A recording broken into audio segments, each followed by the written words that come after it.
Salut les gars, aujourd'hui nouvelle vidéo accompagnée de ce petit 3008 qui a le fameux moteur 1 litre de PureTech. Voilà, le 1 litre de PureTech. Le 1 litre de PureTech, pour ceux qui ne savent pas, c'est ça. Donc c'est ce moteur, un 3 cylindres avec plein de problèmes, avec la courroie qui baigne dans l'huile. Bon, je ne vais pas tout vous répéter, normalement si vous êtes là c'est que vous savez ce que c'est.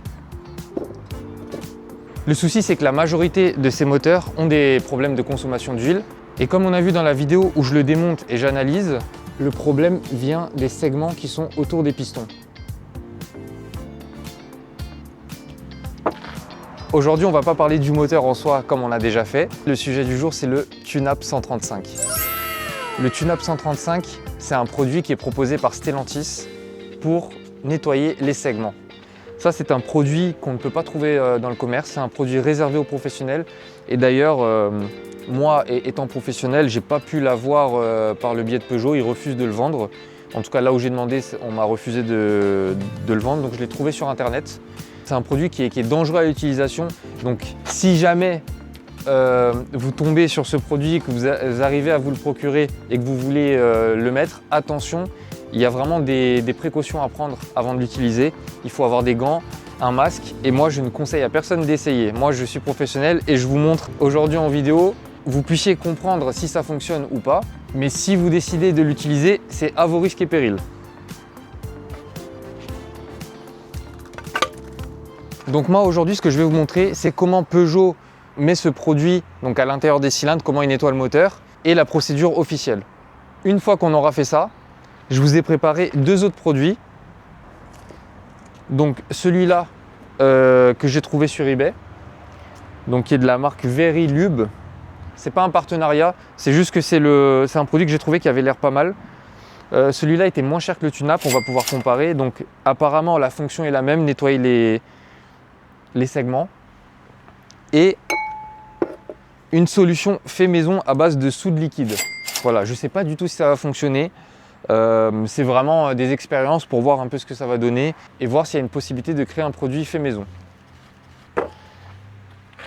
Donc on aura 3 pistons et 3 bols. Dans chaque bol, il y aura un des produits. On va mettre le piston, on va laisser agir peut-être une vingtaine de minutes et on pourra comparer donc les effets sur chaque piston avec chaque produit. Donc maintenant on va ouvrir le capot et on va utiliser le TuneUp 135. On va voir ce que ça donne.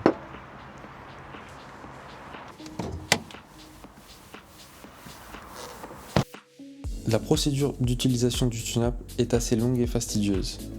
Il vous faudra être deux et vous devrez avoir une paire de gants, un masque et des manches longues, pas comme moi sur la vidéo.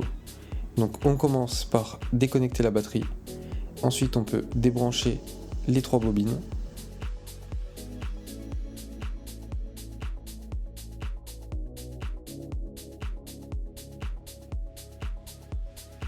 Les bobines sont chacune maintenues par une vis de 8. Donc avec une petite douille, on les dévisse et après en sortir.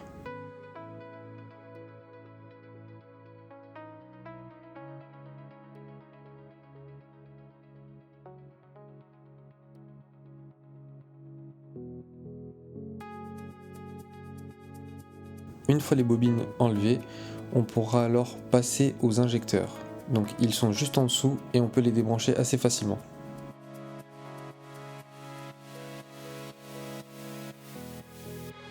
Après ça, on passe alors aux bougies. On peut les démonter avec une clé de 14. C'est par l'orifice des bougies qu'on pulvérisera le TuneUp. Donc on procède de gauche à droite par des pulvérisations de 4 secondes chacune, donc une par cylindre. Après chaque pulvérisation, on met un mouchoir qu'on va bien bloquer pour éviter que le produit s'évapore.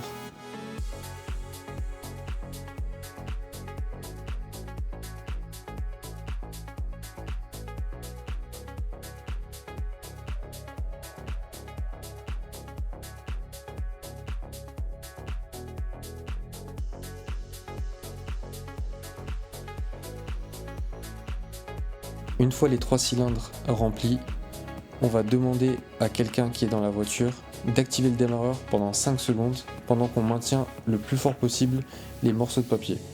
Si vous êtes dans mon cas et que du produit vous touche, rincez-vous immédiatement à l'eau et au savon. Là, on recommence la pulvérisation, mais cette fois-ci de droite à gauche. Ensuite, on réinstalle les bougies d'à peine 2-3 tours et on attend 30 minutes. Après les 30 minutes, on peut démonter les bougies et on repulvérise 4 secondes de produit dans chaque cylindre.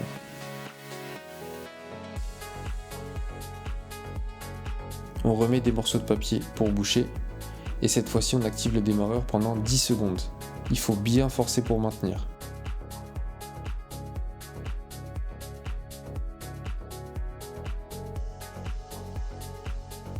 Là, on passe au remontage final des bougies, donc on peut les serrer au couple. On peut rebrancher les injecteurs, réinstaller les bobines et les rebrancher aussi, et enfin rebrancher la batterie.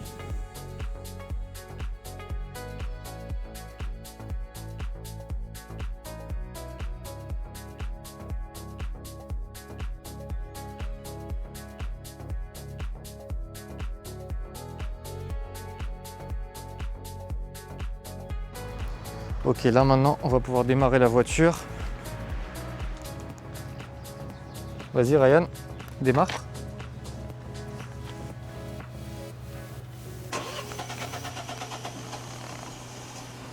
Ok, là il faut qu'on laisse tourner pendant 30 secondes. Et ensuite ça sera 2500 tours pendant 30 minutes. C'est parti pour 2500 tours pendant 30 minutes.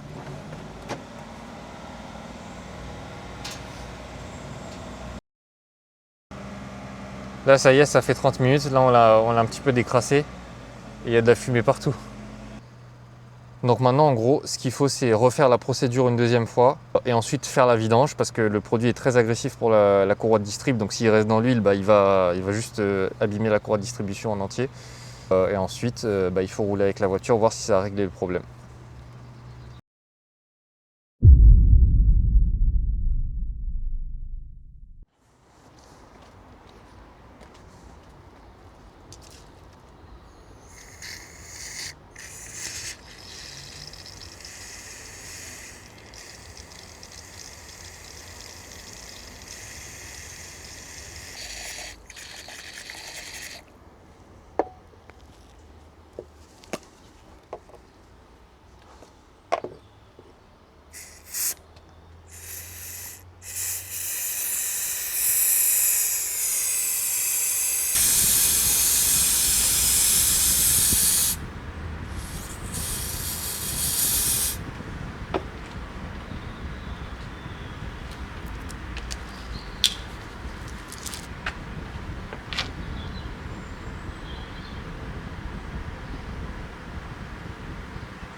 Bon là ça y est, ça fait 15 minutes.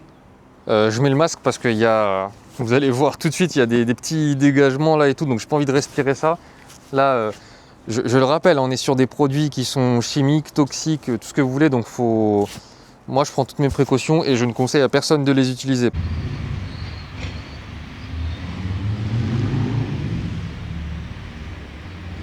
Bon, le tune-up,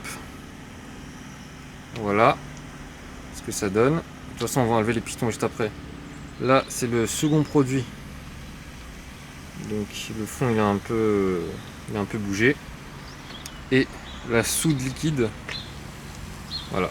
Là, c'est là où on constate vraiment le plus d'effet. Vous voyez, ça bouge vraiment pas mal. On voit des dépôts qui sont partis. Donc là, il y a vraiment quelque chose qui se passe là. Alors que c'est le moins cher. Ouais, le produit le moins cher. Donc on va enlever les pistons, on va les poser sur le carton qui est juste là et on va regarder précisément. Donc là voilà les 3 pistons. Là la face que vous voyez de ce côté, c'est la face qui était plongée dans le produit à chaque fois. Donc voilà, on peut voir les 3. Ici.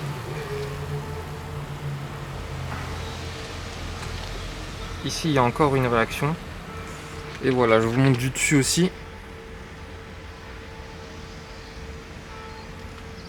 Donc il n'y a pas vraiment de démarcation, hein. Ici on peut voir, donc là et ça fait une petite ligne juste là comme ça, donc tout ce qui est en bas là pareil on voit un peu la démarcation ici, mais quand on regarde les segments, ben voilà, il y a toujours ces dépôts qui sont là. Donc de ce côté comme de ce côté c'est la même chose. En vrai, il n'y a que lui qu'on voit des vraies démarcations. Donc là il y a toujours les dépôts. Là sur le second produit, j'ai pas pu en mettre autant, mais voilà, c'est pareil, il y a toujours les dépôts de ce côté. On voit pas vraiment de grosses différences. Et ici par contre sur la soude liquide, là déjà on voit une vraie démarcation. On voit une vraie démarcation et bon, faut pas faire attention à là le piston est fondu, je vais vous montrer plutôt de l'autre côté. Voilà. Il y a une vraie démarcation entre ici la partie qui n'était pas plongée et la partie qui était plongée. Bon, même si là ça travaille encore, on voit quand même qu'il y a encore les dépôts au niveau du segment racleur. Là vous voyez le segment racleur, il y a encore les dépôts noirs dedans. Mais c'est le produit qui agit le plus et c'est le moins cher. Voilà. Est-ce que je le conseille? Alors je conseille rien du tout, je conseille aucun produit, mais là visuellement des 3, celui qui a le mieux fonctionné c'était celui-là. Et même quand on regarde les dépôts qui restent dans les bols, vous voyez là il y en a quand même un petit peu. Là bon, ça a un peu coloré. Et là il n'y a quasiment rien, il n'y a que des dépôts vraiment solides qui sont restés au fond, mais il n'y a pas grand chose. Et donc là on a le moins efficace qui est là, le plus efficace qui est là, et celui-là entre les deux. Après aussi, ce qui est important à savoir, c'est que dans la voiture, vous avez bien vu la procédure. Donc on met, ensuite on ferme, on fait passer le démarreur, on fait tourner la voiture aussi, on fait chauffer. Donc peut-être que ça réagit différemment avec la procédure officielle. Mais en tout cas là comme ça, même en laissant un peu du temps, etc., on voit pas de grandes améliorations. Genre c'est pas un produit miracle, ça c'est sûr. Ça m'amène un peu à la conclusion que tous ces produits-là, comme je viens de le dire, ne vont pas faire de miracle. Donc c'est pas ça qui va sauver le moteur. Il y a certaines personnes qui disent que ça a pas mal aidé sur la consommation d'huile, mais je pense que la majorité des gens qui ont des problèmes avec les PureTech, essayez ça. C'est pas une solution long terme, c'est pas une solution qui aura un vrai impact. Ce qu'il faut faire pour vraiment sauver ce moteur, bah, c'est faire ça. Vous faites réusiner le bloc. Là c'est un bloc, donc les pistons que moi j'ai refait. Les pistons ils sont installés, mais ils sont pas encore attachés en dessous, donc je peux les bouger encore à la main. Et voilà, et vous voyez là c'est vraiment réusiné avec des pistons donc de 0,50 mm en plus gros. Donc là vraiment il y aura des segments neufs, une meilleure compression, une meilleure étanchéité, et les problèmes de consommation d'huile disparaîtront pour de vrai. Bon bah voilà, en tout cas moi c'était la première fois que j'utilisais le TuneUp 135. Moi aussi j'en avais beaucoup entendu parler et ça m'intéressait vraiment de savoir s'il était efficace ou pas. Bon, on a fait un test qui peut montrer un peu les limites du produit. C'est pas un test vraiment scientifique officiel, mais en tout cas on voit un petit peu ce que ça donne quoi, avec des pistons hors du moteur, donc c'est intéressant. J'espère que cette vidéo vous aura plu. Si vous avez envie d'autres tests un peu de ce type là, n'hésitez pas à me le dire en commentaire. Si vous êtes déjà passé par la solution TuneUp et s'il y a une différence de consommation d'huile, une amélioration ou rien du tout, ça m'intéresse de le savoir, dites-le en commentaire. Comme ça on pourra voir aussi sur quel moteur, peut-être que les turbos ça fonctionne plus que sur les Atmos, ou peut-être que quand les moteurs ils ont moins de 100 000 ça fonctionne plus, enfin des trucs comme ça. Donc voilà, si vous êtes dans ce cas là, dites-le, et puis à la prochaine pour une nouvelle vidéo. Ciao.